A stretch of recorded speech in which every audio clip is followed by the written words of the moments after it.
Hello Bookish friends, welcome to a special video which is both a Turkish shelf video as well as a top 5 video. More than 5 years ago, as a Turkish booktuber, I've decided to do a video in which I ranked my top 5 favorite Turkish books translated to English. This video has been the most watched video in my channel, and since I read so many other Turkish books translated to English or books written by Turkish origin authors, it was certainly time to do another video in which I will talk about another top 5 Turkish books translated to English. But I wanted to wait until I've reached a certain number.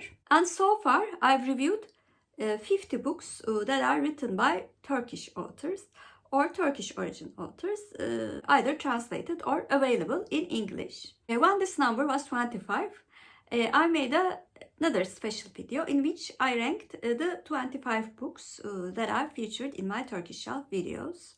However, since the number is quite high, I wanted to highlight my favorite books that I featured in my series. And when I looked at my ranking of the 50 books, which I will link down below, I already featured some of them in my original video that I did 5 years ago, which were Last Train to Istanbul by Ayşe Kulin, Time Regulations Institute by Ahmet Hamdi Tanpınar, and Long White Cloud by Buket Uzuner.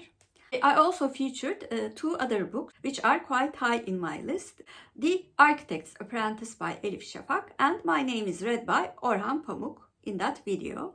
So I decided to exclude those 5 books and choose the top 5 books for this video. And I also wanted to include clips from the review videos of those 5 books so that this video will also be the celebration of 50 books featured in my Turkish shelf videos. So let's see which books do I think should be included in another top 5 Turkish books translated to English.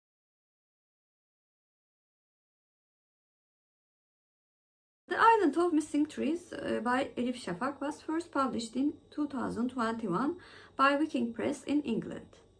It was then translated to many languages, including Turkish, Polish, German, Italian, Arabic, Greek, French, Portuguese, and Serbian among them. Like I did in the previous video, I'm going to read the Goodreads synopsis of the book. 2 teenagers, a Greek Cypriot and a Turkish Cypriot, meet at a taverna on the island they both call home. In the taverna, hidden beneath garlands of garlic, chili peppers, and creeping honeysuckle, Kostas and Defne grow in their forbidden love for each other.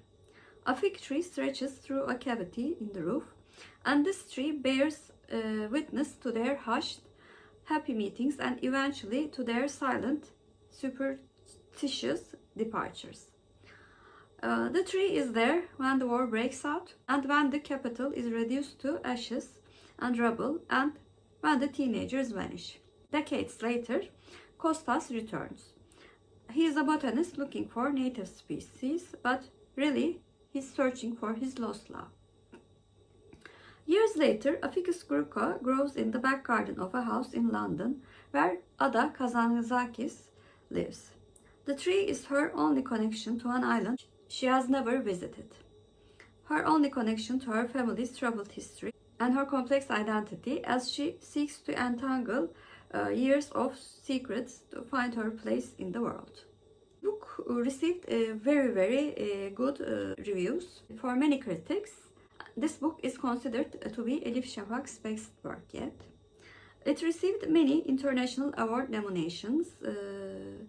Some are a British Book Award nominee for Page Turner in 2023, shortlisted for the Royal Society of Literature Ondan Şey Prize in 2022, shortlist nominee for Women's Prize for Fiction in 2022, and longlist nominee for Europe's Literaturgis in 2022.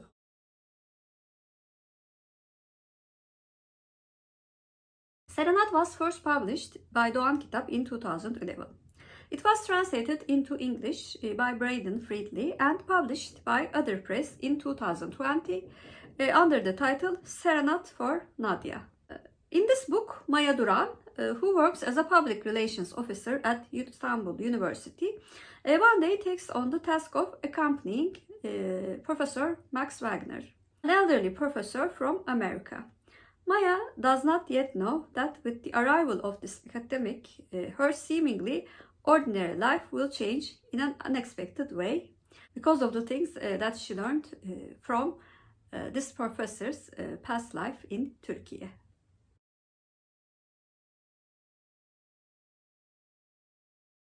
Silence of Scherazade was first published in Turkey as Emanet Zaman in 2015. It was simultaneously published in Greece because she also lives in Greece with her husband.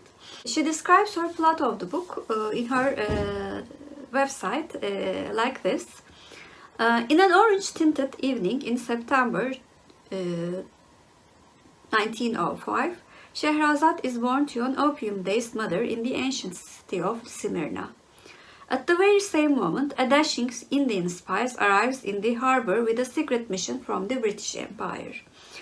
He sails in to golden-hued spires and minarets, scents of fig and sycamore, and the cries of street hawkers sailing their waves. When he leaves, 17 years later, it will be to the heavy smell of kerosene and smoke as the city and its people are engulfed in flames. The story is told through the intervening fate of a Levantine, a Greek, a Turkish, and an Armenian family. She says that she decided to write this story after reading Middlesex by Geoffrey Eugenius. By the time the Smyrna chapter was finished, Middlesex was just beginning. Two main characters in that book were saved from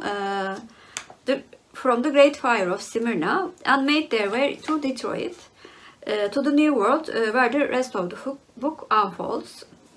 And in her sides, she says that at the end, from the ashes of Smyrna, was born the Silence of Scherazade as a distant relative of Middlesex, forever in gratitude for the inspiration.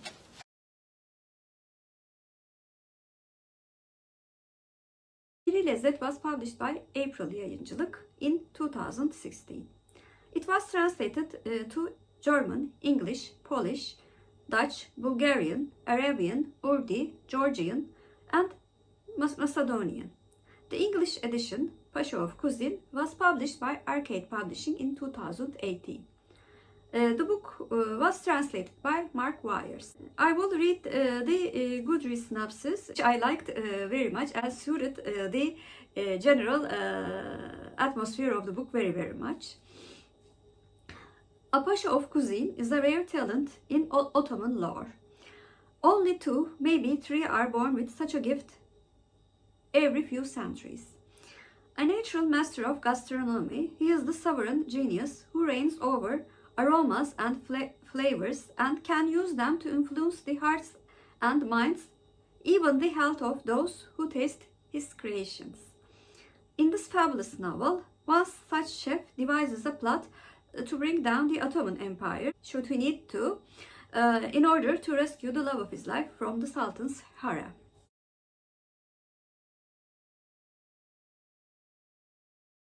My Hawk is a 1955 novel by Yaşar Kemal.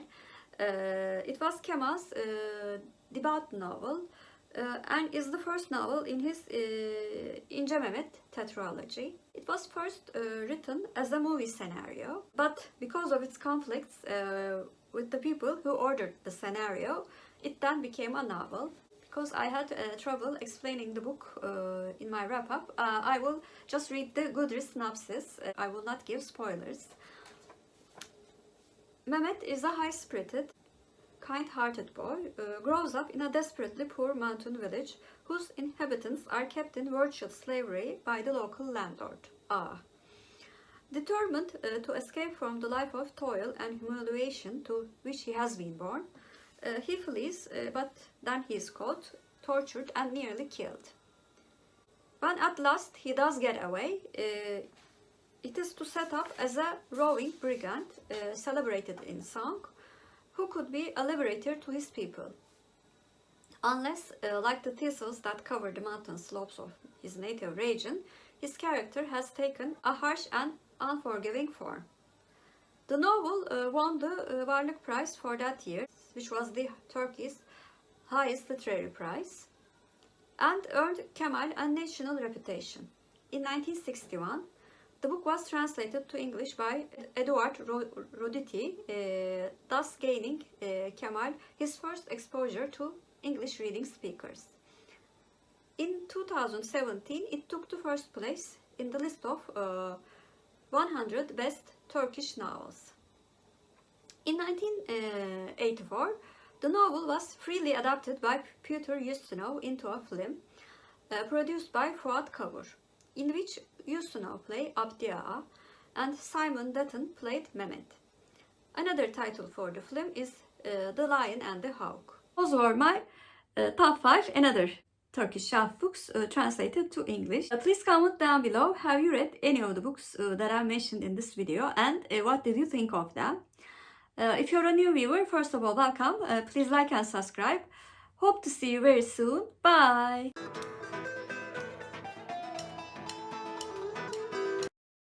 As for Turkish word of the day, I'm going to choose Pasha.